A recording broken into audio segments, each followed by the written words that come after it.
2021년 7월 다섯 번째 주간 가정 예배를 우리 하나님 앞에 드리도록 하겠습니다. 하나님의 말씀은 이사야 60장 19절에서 20절 말씀 함께 읽을게요. 다시는 낮에 해가 내 빛이 되지 아니하며 달도 내게 빛을 비추지 않을 것이요 오직 여호와가 내게 영원한 빛이 되며 내 하나님이 내 영광이 되리니 다시는 내 해가 지지 아니하며 내 달이 물러가지 아니할 것은 여호와가 내 영원한 빛이 되고 내 슬픔의 날이 끝날 것임이라. 아멘.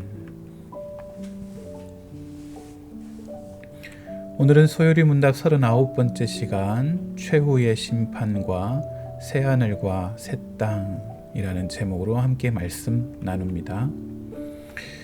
최후의 심판의 목적은 무엇일까요? 성경은 역사의 종말에 최후의 심판이 있을 것이라고 분명히 우리에게 말씀하고 있습니다. 자, 이 최후의 심판의 목적은 첫째, 최후의 심판은 각 사람의 최종적 운명을 나타내어 하나님의 영광과 주권을 드러내는데 그 목적이 있습니다. 무슨 말이냐? 우리의 인간의 운명은 사실 감추어져 있어요. 선하고 바르게 하나님 말씀대로 사는데도 불구하고 어려움을 당하기도 실패하기도 하고 때때로 악하게 사는데도 또 호의호식하며 너무 잘 사는 것을 보면 인간의 삶은 참 뭔가 엉뚱하다 느끼는 사람이 있을 거예요. 그러나 최후의 심판은 인간의 이런 모든 운명이 감추어져 있고 이 최후의 심판 때 하나님의 영광과 주권을 드러내는 데 목적이 있고요. 또 적당한 보상과 형벌을 나타내기 위해 또 하나님의 심판을 행하시기 위해 최후의 심판의 목적이 있습니다. 최후의 심판의 성격은 미래적이라는 거예요. 앞으로 다가올 일인 거죠. 그러므로 오늘 준비할 수 있습니다. 최후의 심판은 가시적이에요. 눈으로 볼 수 있도록 하나님께서 일으키실 거고요. 그리고 최후의 심판은 최종적이에요. 다시 한번 재심을 하거나 다시 판단할 수 있는 기회가 없어요. 최후의 심판이 마지막이라는 거죠.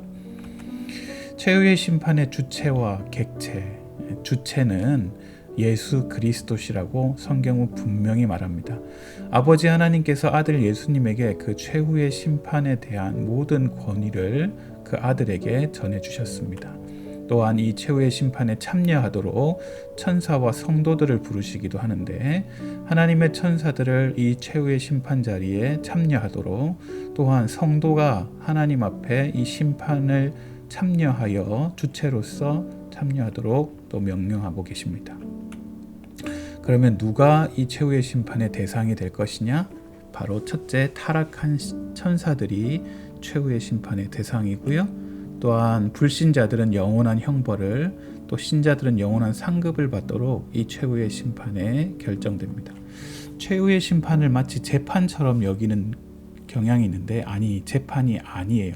선고하시고 형을 집행하는 것이 최후의 심판이지 변론하거나 무언가를 따지는 자리가 아니라는 것을 아셔야 돼요. 최후의 심판의 내용은 이 땅 가운데 사는 동안에 이루어졌던 모든 일들이에요. 예를 들어 사람의 행위들, 또 사람의 말, 자기가 내뱉은 그 모든 말에 대하여, 또 그 사람의 생각에 대하여 최후의 심판에 대해 적당하게 하나님께서 심판하시는 그 내용이라는 사실을 여러분 기억하셔야 됩니다. 최후의 심판의 근거는요, 하나님의 계시된 뜻이에요. 그런데 하나님의 계시를 받지 못한 사람들이 있어요. 예를 들면 우리가 특히 이야기하는 세종대왕이나 유순신 같은 경우 로마서 2장에서는 율법 없는 이방인이 본성으로 율법의 일을 행할 때에는 그 사람이 율법이 없어도 자기가 자기에게 율법이 되나니 이런 이들은 그 양심이 증거가 되어 그 생각들이 서로 혹은 고발하며 혹은 변명하여 그 마음에 새긴 율법의 행위를 나타내느니라. 하나님의 율법을 받지 못한 사람이라 하더라도 그 마음에서부터 허락하신 하나님의 양심의 선함으로 인하여 그대로 사는 사람들은 율법의 행위대로 살게 된다. 그래서 그 근거로 심판하게 되고요. 계시를 받은 자들에게 있어 하나님의 계시의 풍성한 빛을 받는 자들은 예수 그리스도에 대한 관계에 의하여 심판을 받게 된다라고 성경은 분명히 이야기하고 있어요. 악인의 최후의 상태는요, 악인의 처소는 지옥이에요. 형벌의 장소죠. 악인의 상태는 악인은 끊임없는 영육 간의 실제적인 고통을 당하고 양심의 가책과 번민과 절망을 느끼고 울고 이를 가는 상태가 된다. 성경은 이야기합니다. 형벌의 기간은 영원인 거죠. 의인의 최후의 상태는 새 창조를 경험하게 돼요. 만물의 회복을 의미하고 창조계의 갱신을 표현하기도 하고요. 의인의 상태는 성도들은 천국에 대하여 현재뿐 아니라 미래에서도 영원토록 행복을 누릴 것이고요. 성도들은 영원하고 완전하고 평화로우며 거룩하고 영화로운 삶을 최후의 심판 이후 살게 된다. 사단의 최후의 상태는 지옥에 머물게 되고요. 유황불로 영원한 고통을 당하게 됩니다. 자, 새하늘과 새 땅. 하나님의 나라는요, 하나님의 주권적인 통치, 다스림에 대한 의미가 하나님의 나라예요. 또 하나님의 나라는 하나님이 다스리는 영역, 지역, 테두리 아니라고 또한 표현할 수가 있겠어요. 그래서 이 하나님의 나라는 이미 실현되었어요. 하나님의 통치 아래 있는 하나님의 자녀들, 이 땅 가운데 살아갈 때 이미 하나님의 나라가 이루어졌다라고 표현할 수 있겠죠. 또 반대로 하나님의 영역 안에서는 하나님의 나라는 아직 완성되지 않았다라고 표현할 수도 있어요. 이미 하나님의 나라가 또 구분되어져 있고 그 하나님의 나라 안에 아직 완성되지 않았다라고 표현할 수도 있겠죠. 하나님의 나라의 특징은 첫째, 그리스도께서 다스리는 나라예요.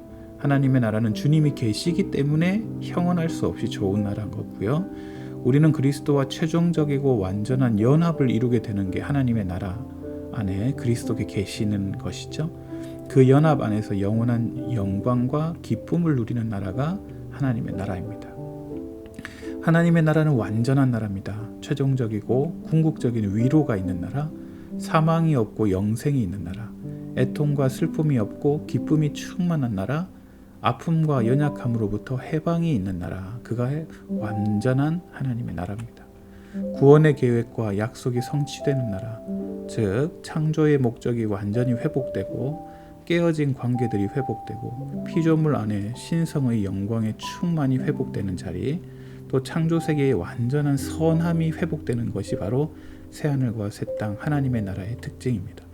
결론적으로 삼위일체 하나님께 예배하고 찬송하고 끝없는 영광으로 기뻐하는 곳이 바로 새하늘과 새 땅이라고 할 수 있겠습니다.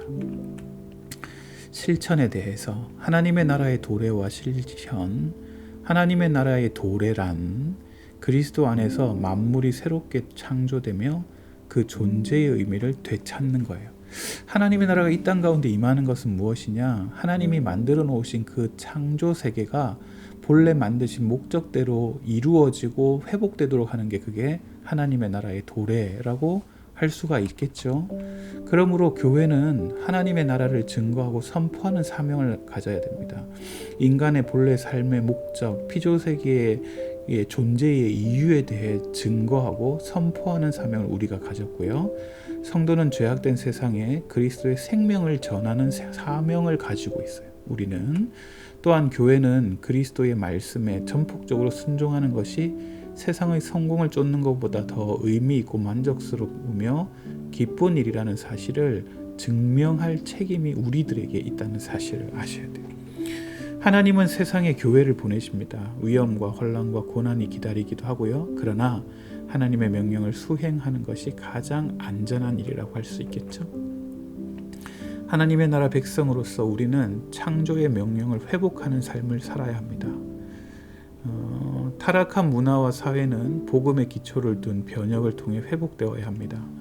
복음을 통한 변혁은 언제나 내부로부터 근본 원리가 변화되는 것, 즉 문화와 삶의 근본과 전제 조건이 변하는 것, 그것이 바로 창조 명령을 회복하는 것이라고 할 수가 있습니다. 함께 생각해 볼까요? 하나님의 나라를 소망하고 있습니까? 하나님의 나라를 소망하는 사람은 그렇지 않은 사람과 이 땅에 살아가는 삶의 목적이나 자세가 어떻게 다를까요? 마지막으로 하나님의 나라를 소망하는 마음으로 나의 영역, 예를 들어 가정, 사회, 회사, 학문, 경영, 문화, 교회 생활 등에서 어떤 변화를 일으켜야 과연 하나님의 나라를 소망하는 사람이 될 수 있을까요? 2021년 7월 5번째 주간 가정예배 최후의 심판과 새하늘과 새 땅에 대해서 함께 상고했습니다. 마지막 날 최후의 심판과 하나님의 나라의 도래를 기억하며 그 삶을 증거하고 증명하는 믿음의 삶을 사시기를 우리 주님의 이름으로 축복합니다. 감사합니다.